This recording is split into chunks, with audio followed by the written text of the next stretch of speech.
So, I'm going to start today with a funny story. I didn't start it, I told this story the first service, but I didn't say it at the beginning. I'm going to say it at the beginning this time, just so we can all start with a good laugh. Does that sound good? All right, so a couple days ago, I was at our house, I was vacuuming. And Jackson has this kind of little play set that has a broom and a mop and things with it. So he got his little mop, and he was following me around with it, and he was just helping me and all that. So I go over there, and I'm vacuuming our little hallway area, and he's with me. Then I turn around, and I start going towards our kitchen. I guess I just didn't notice that he didn't start following me right away. So next thing I know, I still see him a couple seconds later over there with his little mop. I get done vacuuming, I turn it off, and I'm talking to Kayla who's sitting in the chair, and then she goes, I turn around, and there's water on the floor from where he's mopping. So I go over to Jackson. I'm like, Jackson, where'd you get your water? And he's just over there, my water. Ask him again, Jackson, where'd you get your water? He's just, my water, just mopping away. So I follow the trail right into the bathroom, right where the toilet is. He was trying to help, and so that's the only place he could find water. So our floors got mopped with toilet water. He loves cleaning, and it's hard to get onto him for that because I don't want him to stop cleaning. All right, so today I'm going to be continuing the series of See God's Way. And I'm going to be talking about the C for today, change. Now, who here has ever experienced change? You know, for me, especially when I was younger, I hated change. Thank you, Mom. I hated change. I wanted things to stay the same. But one of the first life lessons I really learned is it didn't matter if I didn't like change or not. Change happened. So one of the first things we have to realize about change is this, is that change is inevitable. No matter what we do, change is going to happen. The Bible tells us there's only one thing that never changes. Hebrews 13:8 tells us, Jesus Christ is the same yesterday, today, and forever. Jesus is the only one that never changes. But Jesus doesn't have to change because he is perfect. And I got some news for you. We are not. I'm sorry to burst your bubble if anyone's ever told you, oh, you're perfect the way you are. No, trust me, you're not. None of us are. That's kind of one of those thank God moments. Because if the way I was perfect, well, we all got something in store there. But we are not perfect. So that means we have to change. When we become believers of Jesus Christ, we are expected to change. Romans 12:2 tells us this. Don't copy the behavior and customs of this world, but let God transform you into a new person by changing the way you think. Then you will learn to know God's will for you, which is good, pleasing, and perfect. So what is the Bible saying here? It says, you are going to experience change. When we become believers in Jesus Christ, we are expected to change.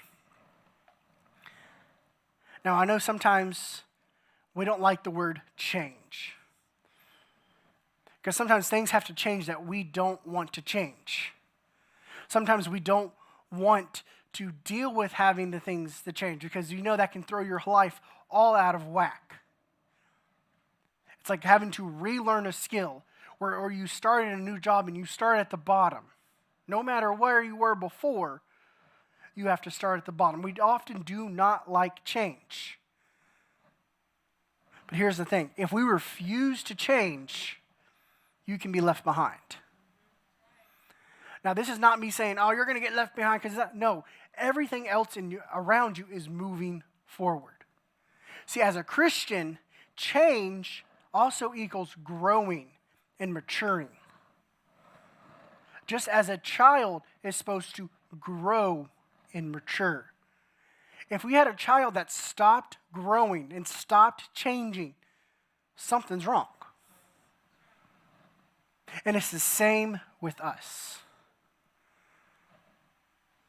If we refuse to change, we can be left behind. Yeah, I know sometimes change is hard. Change is scary.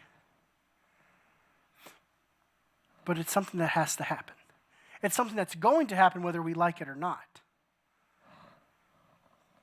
Luke 5:36-38 says this. Then Jesus gave them this illustration. No one tears a piece of cloth from a new garment and uses it to patch an old garment. For the new garment would be ruined, and the new patch wouldn't even match the old garment. And no one puts new wine into old wineskins, for the new wine would burst the wineskins, spilling the wine and ruining the skins. New wine must be stored into new wineskins. What is Jesus saying here?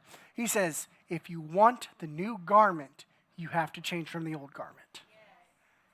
No matter how long you've had the old garment, no matter what you and the old garment have been through, you have to change it. If we want God to work in our lives, we have to change.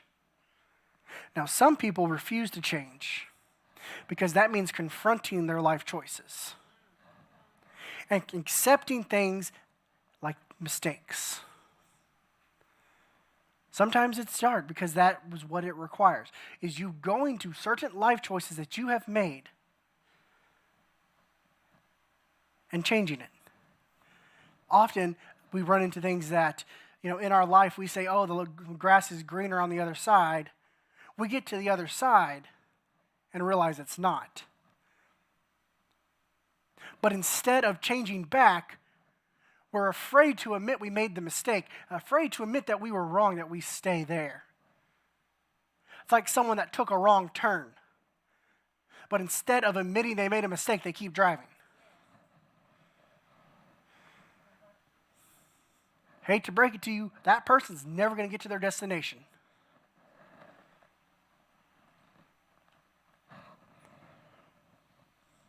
Because we refuse that change. Whatever it may be in our lives. Proverbs 15:32 tells us this. If you reject discipline, you only harm yourself. But if you listen to correction, you are growing in understanding.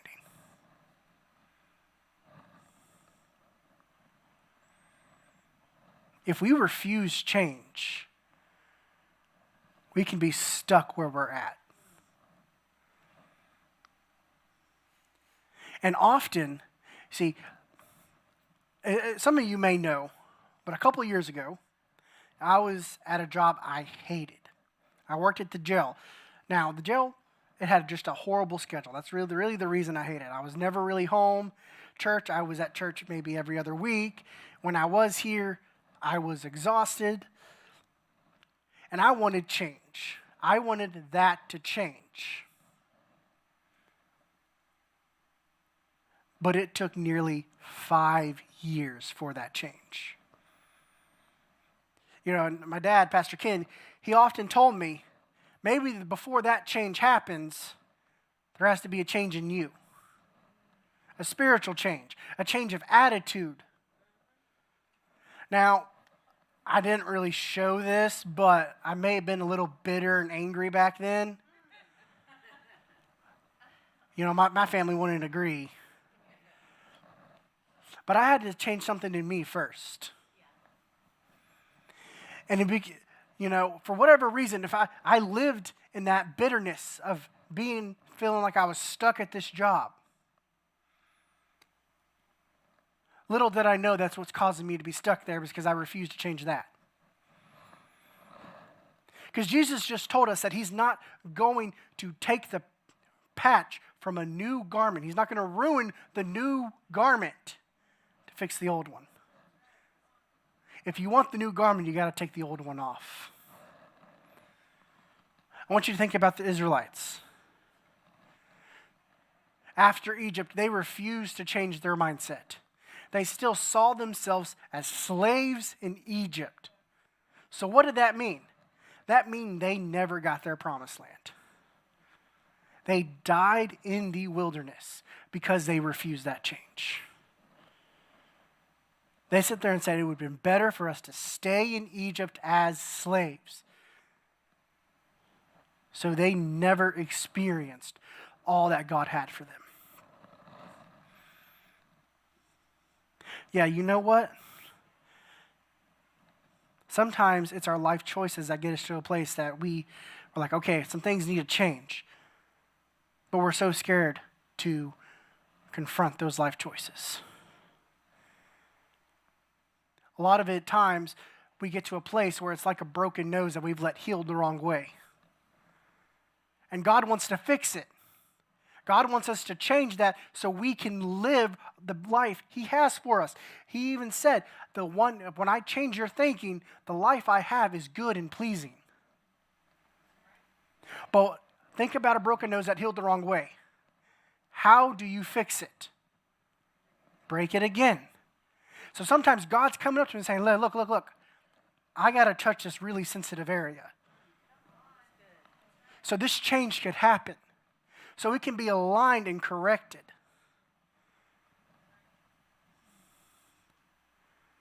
But it's going to hurt.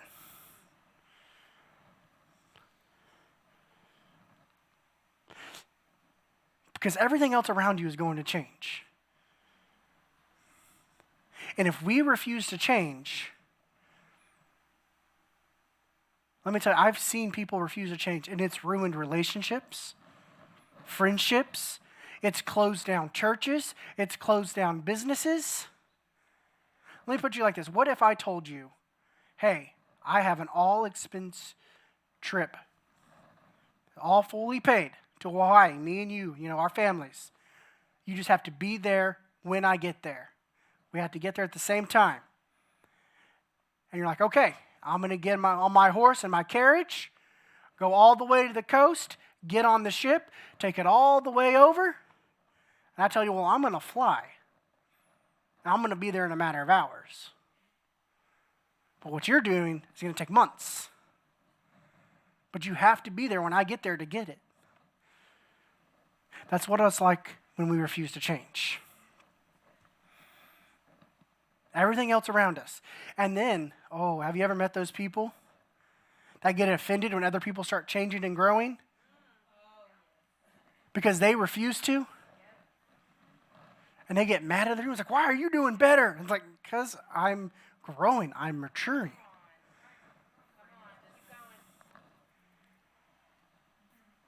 Look, I will say this. The Bible does say that when we notice that our fellow brethren is on the wrong path, we go over to them and say, hey, you're on the wrong path. Let's get back on the right path. I do want to point out, it does not say stay on the wrong path with them if they refuse to leave. I don't want you to be left behind. That's why I'm saying this. Wherever you're at in life, and often the first thing that needs to change is ourself.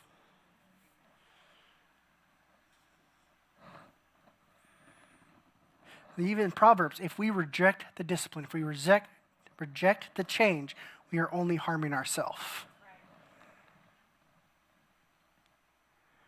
God expects us to grow.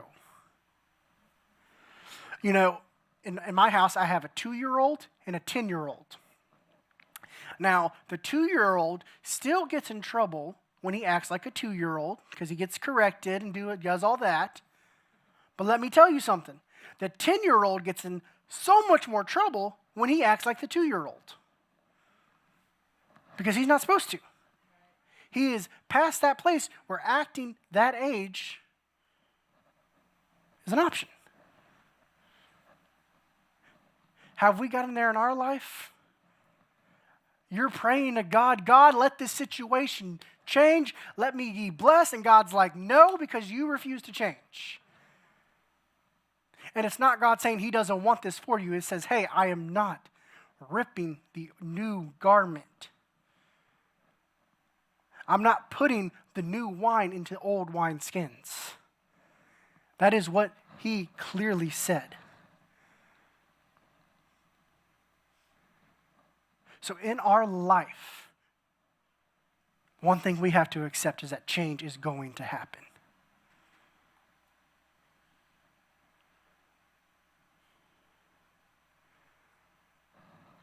We have to be ready for change. See, here's the thing about change, is even when we make all the right choices in life, things are going to change. James 4:13-15 tells us this. Look here, you who say, today or tomorrow we are going to go to a certain town and we'll stay there a year. We will do business there and make a profit. How do you know what your life will be like tomorrow? Your life is like the morning fog. It is here a little while, then it is gone. What you ought to say is, if the Lord wants us to, we will live and do this or that. What he's saying here is, hey, look, you can make plans, but be ready for change. If we're not ready for change, change can blindside us and we become lost.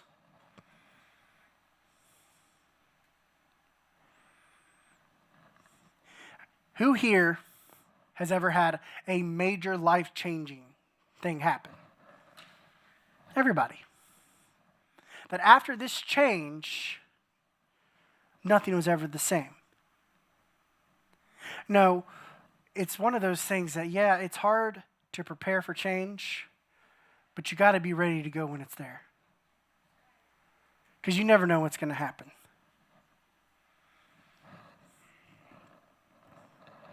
Because often what happens, and I'm not even just talking about dramatic, big changes. I'm talking about even just those little changes that comes throughout life. Throughout life, even ourselves, our priorities change. Like I said, I have a 10 and 2-year-old at home. So they're at pretty high on my top priorities. Making sure they get up in the morning. Making sure they bathe. Making sure they brush their teeth. Making sure they're fed. Making sure they go to bed at a decent time. Did you know, though, my parents don't do that for me anymore? Yes, my mom right up here, she would probably make sure I was fed. She would call me like, hey, are you fed? I'll come over for supper if you're not. But let me tell you, she would not call me in the morning. Hey, did you put deodorant on? Hey, did you take a bath? Did you get some sleep? No. Because I'm no longer at that top priority because I have grown. So our priorities change through life. So with change happening, we have to be careful when we put our identity in. Because let me tell you something I have seen. Yes, being a parent, it's very rewarding, sometimes stressful. You get toilet water all over your floor. But I can't put my identity in that.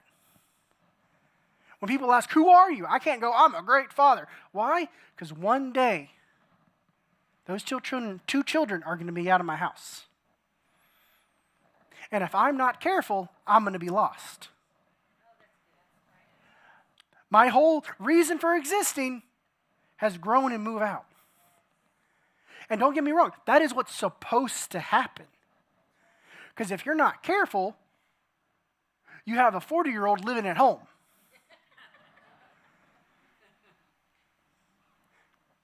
But we put so much into the thing. Now, it's not even just children, careers. Who here has the same job they had when they were a teenager? Okay, military, that makes sense. They made you, yeah. Who here has had more than one job in their life? Yeah. Things change. Could you imagine if you had your identity still in that first job, besides military, because that does make sense. They have all that. Thank you for it. Yeah, and thank you for your service. But imagine if you were just, worked at a coffee shop, and that's still your identity is, I just work at a coffee shop. I'm a barista. Some people make careers out of that. That's fine. But chances are they'll find another career at some point. Or even if they don't, they'll retire. And then it's like, man, I will tell you. So I live with my grandfather-in-law. And, he worked, he retired from the city. Then he went out to the school where, my kids go and my sister-in-laws teach. He was kind of like the maintenance guy out there for several years. He did retire a few years ago. Let me tell you something, though. I don't know if he was really ready for that change at first, because he was never at home after that. He got so bored just sitting there. You'd be like, where'd you go today? Oh, I went over here, went to this person's house. Oh, I mowed this person's yard. But that's often what happens. Is we have this life-changing thing. Everything changes. And we don't know what to do with ourselves.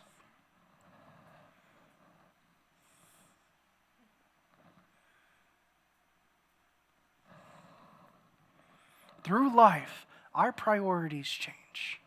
And if we're not careful,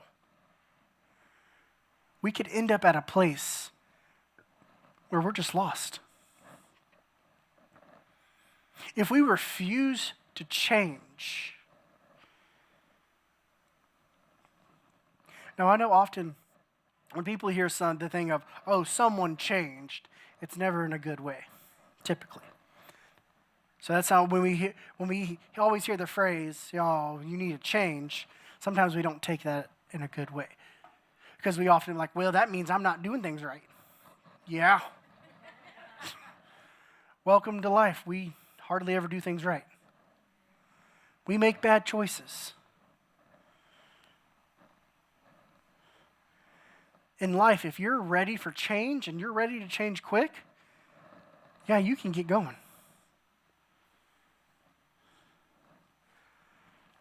And it doesn't even matter there's good change.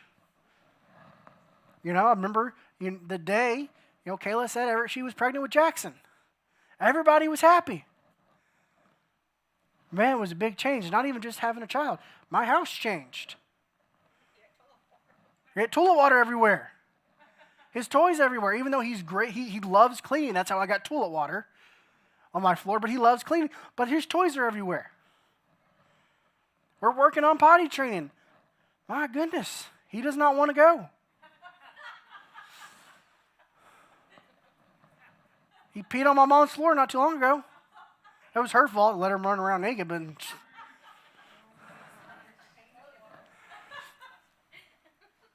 let me tell you something. Things changed. Yeah, that's a great change.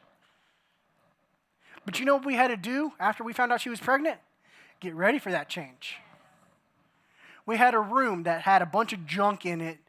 It was storage, if you ask Kayla. But it was a bunch of junk. And we had to clear out that room. Had to move his stuff in. Build a bed. Okay, we didn't build it. We bought it and put it together. Same thing. But we had to put that bed together. Get him all his furniture that he needed. All this stuff. We had to get ready for this change.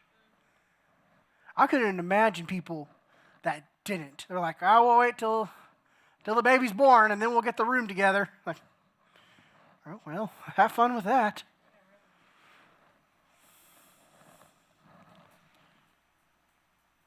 We have to be ready for that change. And we cannot put our identity in things that always change.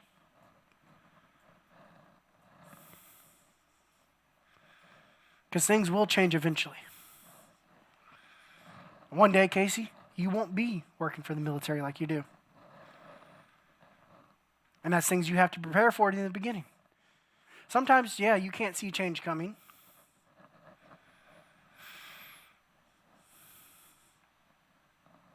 And if you put your identity in that thing that always just changes, you'll be lost when that change comes. So that is why you need to put your identity in the one who doesn't change. What does Hebrews 13:8 tells us? Jesus is the same yesterday, today, and forever.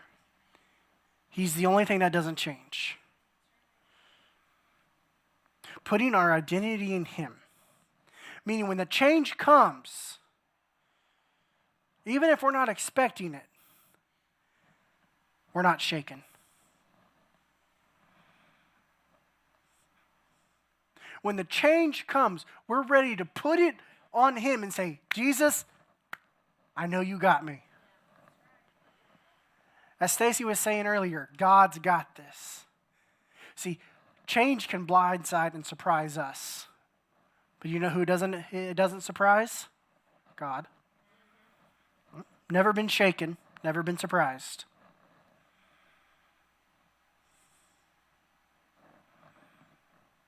We have to put our identity in him. And we've already established that when we put our identity in Christ, when we go to Christ, Christ looks at us and says, hey, you know what? You need to change.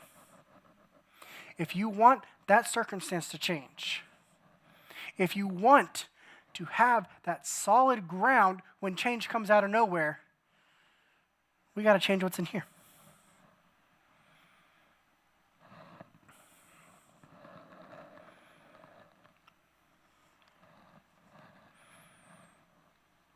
But let me tell you some of the greatest news that I've been so thankful for, especially when I was working out, when I was still at the jail, is God is patient. God is patient. When I had all those times of just being bitter, going to God saying, God, why? Don't you want me to be at church? Don't you want me to be home with my family? Why this doesn't make any sense while I'm stuck here? God was just like, I'll be here when your temper tantrum gets over with. And I'll tell you what needs to happen to get that change. See, here's the thing you always got to remember. Is God, he's a good father. And you know what that means? Is that he's not necessarily going to give you what you want until you change. Because that's what a good father does. He doesn't just give you everything you want where you become this spoiled little person thinking you deserve all this and that.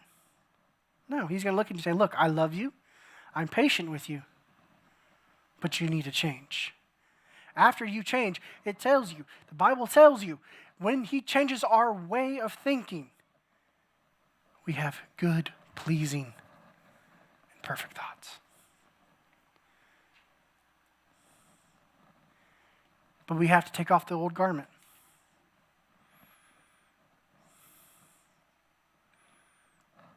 Doesn't matter if we want to keep it on. We got to take it off. Sometimes that means being like, okay, God, you know what? I messed up. I made a mistake. I shouldn't have gone this direction. But I need a change.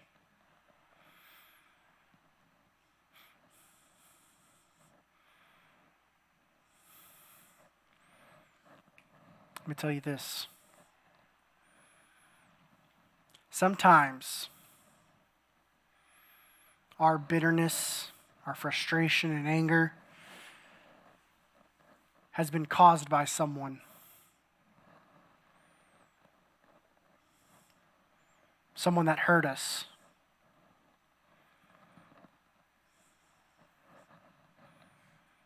And sometimes we'll go to God and say, God, I will change when this person gets what they deserve, when they beg for my forgiveness. And God's like, no.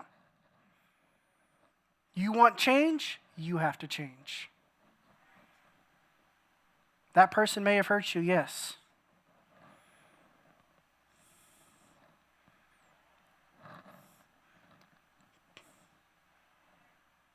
But God still looks at you and says, you want to change? You want this change in your life? You have to change first. That person may never come to you and apologize for what they did. But God still says, you want that change? You want what I have for you? All the goodness, the blessing, the benefits. You still have to change. Wherever you're at in life.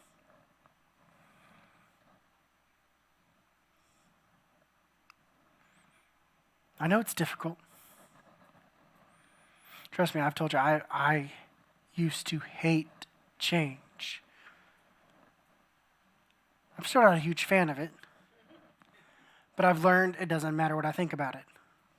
It's going to happen.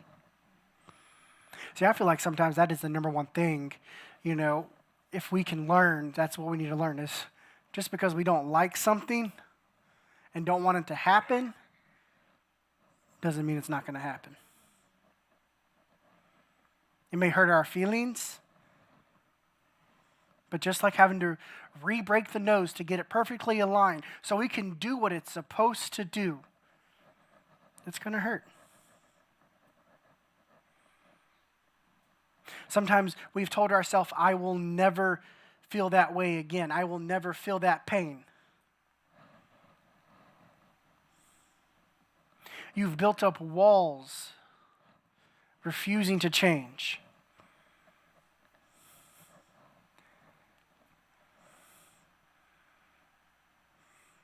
I know we've talked about, sometimes God breaks down walls.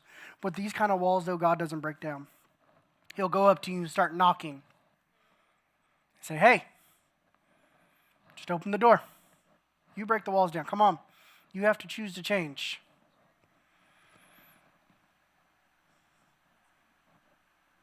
Yeah, you know what? I'll tell you, through my times of being all that bitter and frustration, I told myself I was going to change so many times and be better, and then just end up right back in the same place. But God was still there, walking with me like, hey, we'll get there eventually. You really want it? You'll get there eventually. Whatever it is in our lives. Stacy, will you come? Don't be scared of the change.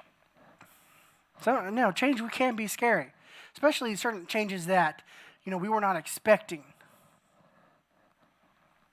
But let me tell you, when you put your identity in the one who doesn't change, there are things that happen when that change hits. When that change hits, you have supernatural joy, supernatural peace. It often comes in the form of a storm, but you find yourself back there sleeping with Jesus, being like, the storm's going all around you. But because you have put your identity in Him, the thing that does not change, you're sleeping through it. While everyone's freaking out, you're going out there and being like, all right, we'll get through this.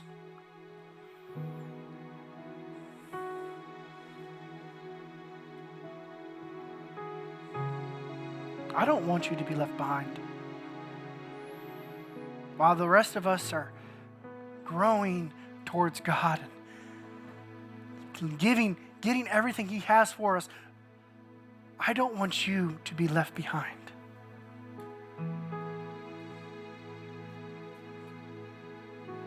So for even you today, get in front of God. Be like, God, is there anything in me that needs to change? And the one thing I've learned, though, is often we know what needs to change.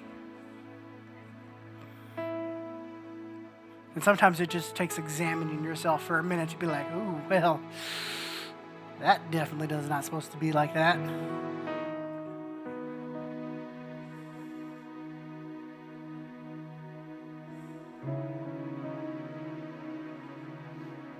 Whatever it may be.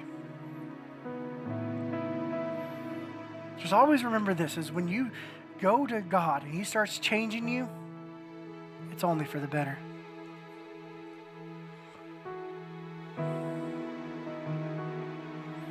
Yeah, sometimes in the midst going up to him like, you know what, God, I made the wrong decision. I went to the other side because I thought the grass was greener. Turns out they just watered it, and they actually took care of it. So when I went to the other side, it wasn't like that.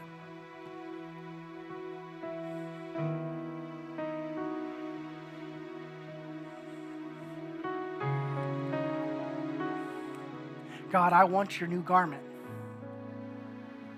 but I don't know how to take this old one off. I'm scared to take the old one off.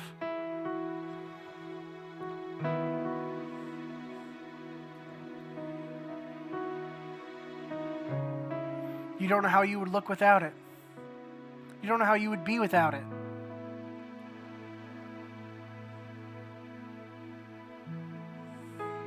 But let me tell you, the garment God has for you is so much better.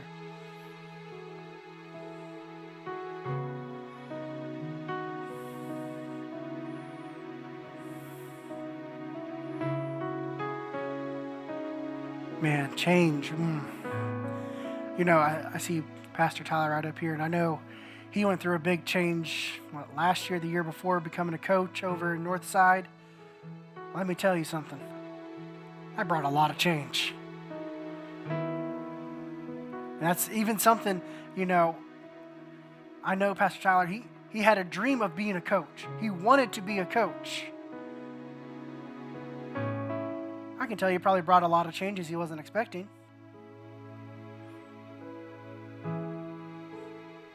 And that's the way life is. But when we have our identity in the one that doesn't change, it doesn't matter what changes around us. We put ourselves before him. We put our worries, our anxieties at his feet, saying, God, change what needs to change in me.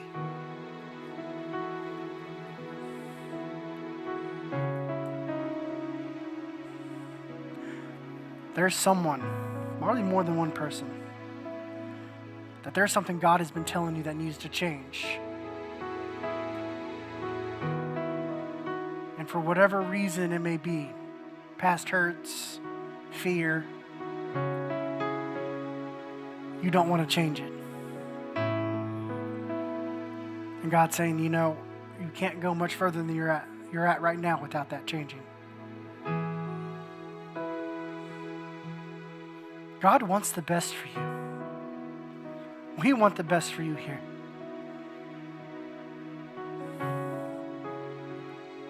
And that requires some change. Whatever it may be.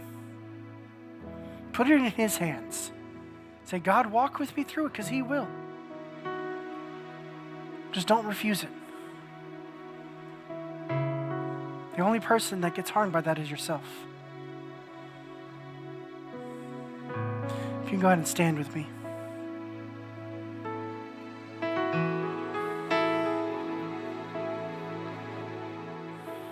As I pray, even for yourself, I want you to put it out there in front of God. God, what needs to change in me? God, does my attitude need to change? God, is there anything in my actual life, my day-to-day, my routine that needs to change? Have I made myself stuck because I refuse to change? Whether you're sitting in here or sitting at home watching, just put it before God. Father, first off, we thank you for being so patient with us. God, as Krista sang earlier, when we gave you our worst, you gave us the blood.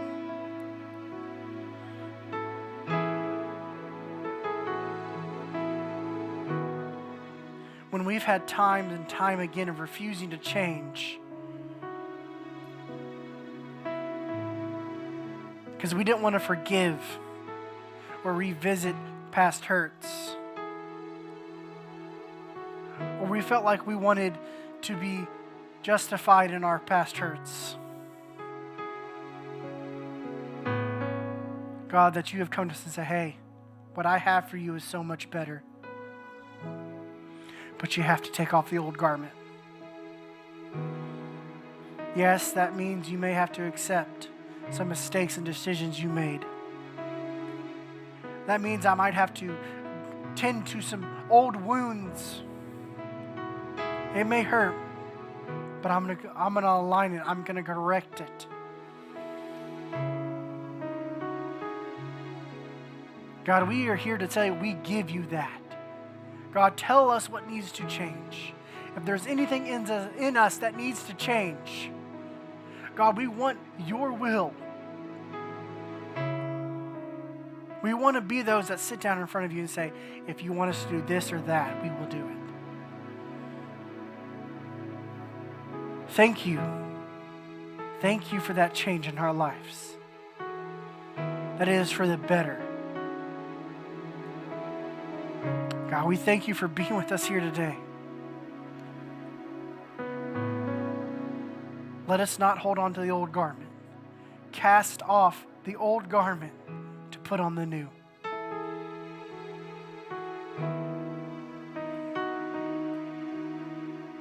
Put it at God's feet. Trust me, the garment He has for you is so much better. We thank you for that in Jesus' name. Come on, church, give Him some praise.